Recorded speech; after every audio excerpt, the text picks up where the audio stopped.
एक बार की बात है, एक आदमी के जीवन में सिर्फ दुख ही दुख थे।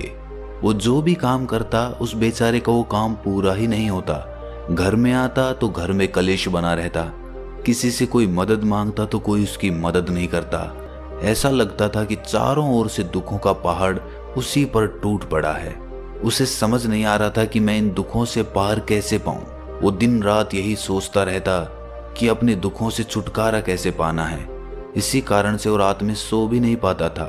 उसकी आंखों के नीचे बड़े बड़े काले घेरे बन गए थे, जो इस बात का प्रतीक थे कि वो आदमी कितना दुखी है और कितना चिंतित है। कभी कभी तो उसके मन में आत्महत्या करने के भी ख्याल आते थे, लेकिन अपने परिवार की चिंता करके वो ये कदम नहीं उठा पाता था। वो इतना दुखी हो गया कि उसने निर्णय किया कि वो इन दुखों से छुटकारा पाके रहेगा। इसके लिए चाहे उसे कितनी भी मेहनत करनी पड़े, कुछ भी करना पड़े, चाहे अंगारों पे चलना पड़े, लेकिन इन दुखों से छुटकारा हासिल करके रहेगा। ऐसे ही एक दिन उसने अपने मित्र से पूछा कि मैं अपने जीवन को कैसे सुधारूं। उसके मित्र ने उसे बताया कि तुम किसी बाबा के पास जाओ।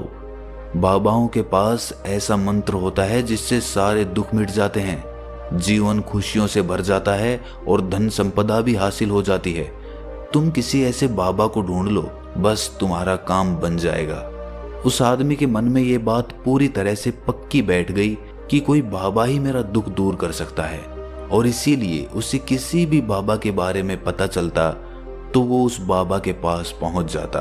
वो उस बाबा को अपनी समस्या बताता और उससे उसका समाधान पूछता और कहता कि बाबा, मैं कुछ भी करने के लिए तैयार हूं, लेकिन मेरी इन समस्याओं से मुझे छुटकारा दिला दीजिए।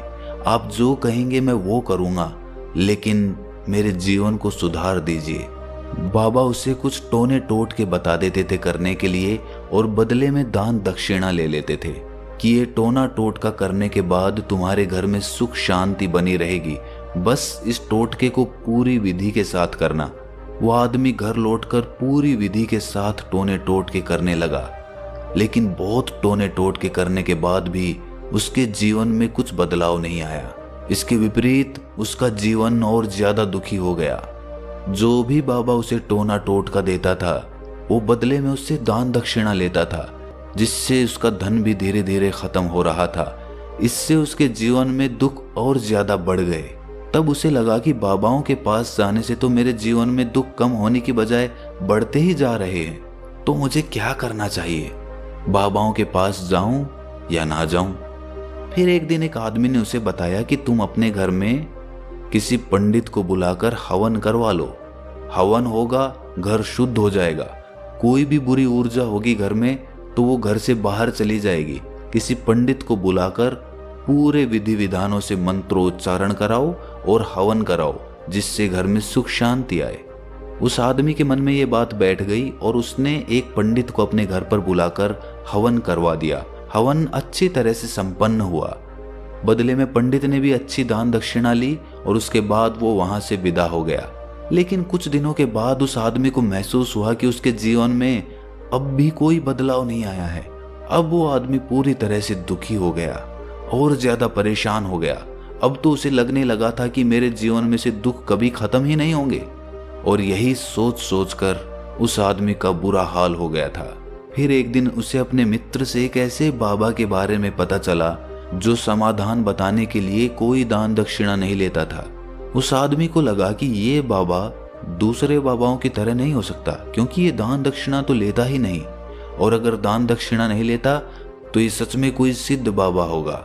और यही सोचकर वो उस बाबा के पास पहुंच जाता है। जब वो आदमी वहां पर पहुंचता है तो वो बाबा ध्यान में बैठे हुए थे। ये देखकर वो आदमी वहीं पर चुपचाप बैठकर ध्यान से बाहर आने का उनका इंतजार करने लगा। थोड़ी देर बाद बाबा ने आंखें खोली तो सामने एक दुखी और परेशान युवक को बैठे देखा। वो उसकी आंखों के नीचे काले घेरे देखते ही समझ गया कि ये आदमी अपने जीवन से कितना परेशान है। उसे संबोधित करते हुए बाबा ने पूछा कि बच्चा, क्या चाहते हो? बाबा के पास क्या लेने आए हो? उस आदमी ने कहा कि बाबा, मैं अपने जीवन से बहुत परेशान हूं। मैंने इन दुखों को दूर करने के लिए बहुत सारे रास्ते अपनाए, हर वो तरकीब करके देखी जो किसी बाबा ने मुझे बताई, हर वो काम किया जो किसी भी इंसान ने मुझसे करने को कहा, लेकिन मेरे जीवन में दुखों में कोई कमी नहीं आई। बाबा, इसके विपरीत मेरे जीवन में दुखों में बढ़ोतरी हो गई। मुझे समझ नहीं आ रहा है कि मैं क्या करूं। कभी कभी तो मैं आत्महत्या करने की सोचता हूं, लेकिन अपने परिवार की सोचकर मैं ये कदम नहीं उठा पाता। मैंने आपके बारे में बहुत सुना है बाबा, और मैं बहुत उम्मीद के साथ आपके पास आया हूं। कृपया करके मुझे कोई ऐसा मार्ग बताएं, कृपया करके मुझे कोई ऐसा मार्ग बताएं जिससे मुझे अपने दुखों से छुटकारा मिल जाए। मैं अपने दुखों से छुटकारा पाने के लिए कुछ भी करने को तैयार हूं। आप मुझे कोई भी रास्ता बताएं, चाहे वो रास्ता कितना भी कठिन क्यों ना हो, मैं उसको पार करके रहूंगा। बाबा ने महसूस किया कि आदमी तो सच में बहुत परेशान है। बाबा ने उसकी बात सुनकर कहा कि बच्चा, दुखों को दूर करने के लिए मंत्र ऐसे ही नहीं मिलते। मंत्र पाने के लिए कुछ करना पड़ता है। तुम कुछ कर सकते हो? ये सुनकर पहले तो उस आदमी ने सोचा कि ये बाबा भी मुझसे दान दक्षिणा ही मांगेंगे, लेकिन और कोई रास्ता ना पाकर उस आदमी ने कहा कि बाबा, आपको जितनी भी दान दक्षिणा चाहिए मैं देने के लिए तैयार हूं, लेकिन आपका मंत्र सच्चा होना चाहिए, वो पूरा होना चाहिए, उसका फल मुझे मिलना चाहिए। उसके बाद मैं आपको जो भी दान दक्षिणा लेना चाहते हो वो दे दूंगा। बाबा ने कहा कि दान दक्षिणा तो बहुत छोटी सी चीज है, मुझे वो नहीं चाहिए। इस पर वो आदमी सोच विचार करके बोला, तो बाबा, मैं अंगारों पे भी चलने के लिए तैयार हूं, आप मुझे बस आज्ञा दीजिए।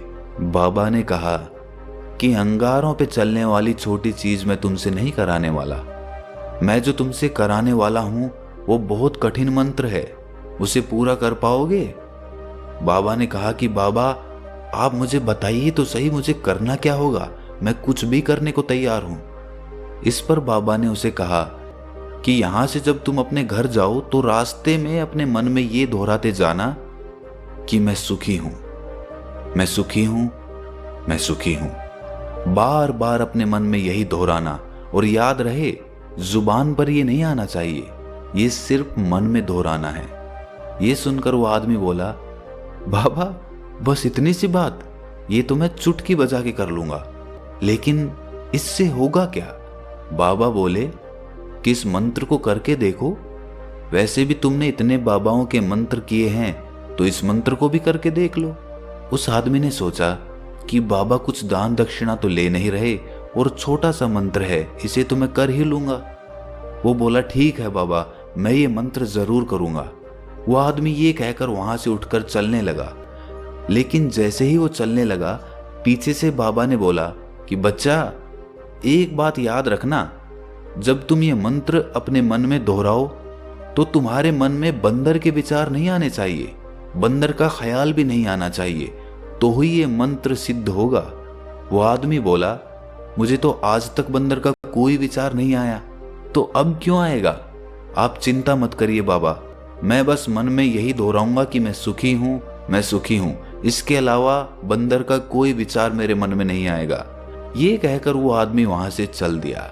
वो अपने मन में मैं सुखी हूं, मैं सुखी हूं, ये दोहराता हुआ थोड़ी दूर ही चला था कि उसके मन में अचानक बंदर का ख्याल आ गया।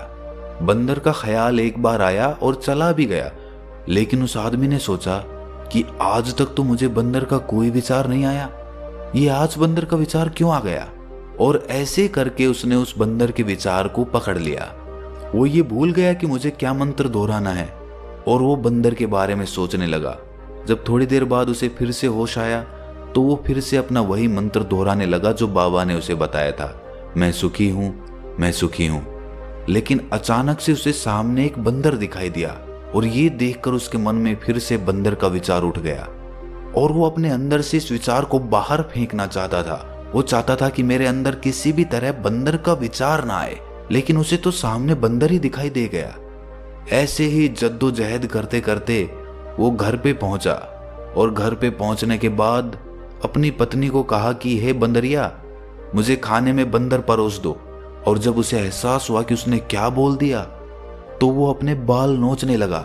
वो दीवारों में सर मारने लगा कि आज तक मुझे बंदर का कोई विचार नहीं आया, और आज मुझे ये क्या हो गया है कि मुझे हर जगह बंदर ही बंदर नजर आ रहे हैं। ये कैसी माया है? यही सोच सोच कर वो आदमी रात भर सो नहीं पाया।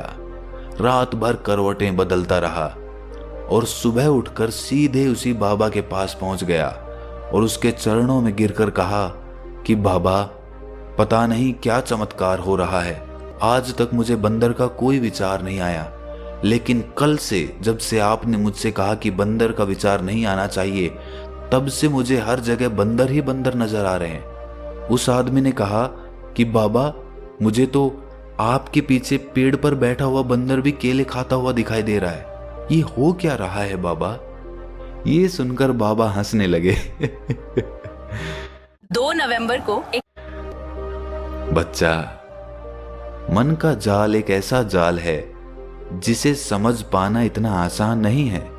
बंदर तो तुम्हारे रास्ते में पहले भी आते थे। जब तुम मेरे पास आए थे तो इन्हीं पेड़ों पे ये बंदर घूम रहे थे, लेकिन तब तुम्हारे ध्यान में ये बंदर नहीं था। तब तुम्हारे ध्यान में सिर्फ अपने दुख थे। इसके बाद बाबा ने उसे बताया कि बच्चा, हम जिस चीज से भी दूर भागना चाहते हैं, वही चीज हमारे मन में बहुत गहरे में प्रविष्ट हो जाती है। वो हमारे अंतर मन में समा जाती है। असल में हम जिस चीज से भी छुटकारा पाना चाहते हैं, उससे छुटकारा इसीलिए पाना चाहते हैं कि वो हमारे साथ बहुत गहरे से जुड़ी हुई है, और हम जितना ही उससे छुटकारा पाना चाहते हैं, वो उतनी ही गहरी हमारे मन में बैठती चली जाती है और आखिरकार वो हमारे अंतर मन में छा जाती है। ऊपर से तो हम चाहते हैं सुखी होना, कि मैं सुखी हूँ सुखी हूँ, हमारे होंठ भी यही बोलते रहते हैं, लेकिन हमारे मन में दुख समाये होते हैं। हमारे विचारों में, हमारे मन में हमें दुख ही दुख दिखाई देते हैं।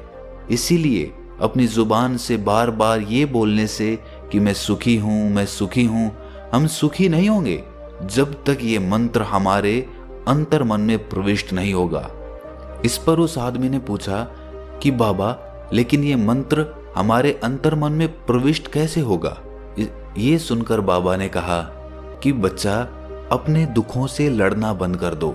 जब तक तुम अपने दुखों को दूर करने की सोचते रहोगे, तब तक वो दुख तुमसे चिपके रहेंगे।